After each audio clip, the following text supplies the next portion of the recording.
The result, incorruptible database. What I've tried to explain is how the undo-redo mechanism is unbreakable and you can have absolute confidence in it. Go through examples such as I've done, sketch it out in your notebook, test what's actually visible in the various physical files, the way you saw me doing it, and you will demonstrate to yourselves that no matter what combination of circumstances, you will never end up with a committed transaction that is lost or an uncommitted transaction that survives, provided your redo log is available.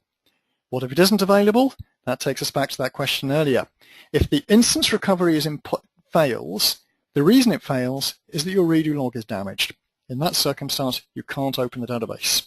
What does that mean? You've got to protect your redo log, and that is through the multiplexing mechanism that you must enable to follow your company standards. And standards are vital. If your company standards say the redo log must consist of 2 copies of each log file group on 2 separate devices, and both those devices are damaged, you've lost your redo log, and you've lost data.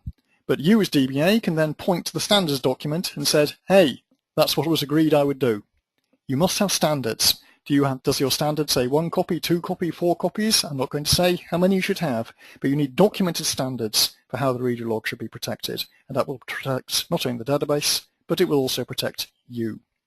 And the end result of that is that, provided you meet that service level agreement, you and your users can have absolute confidence in Oracle.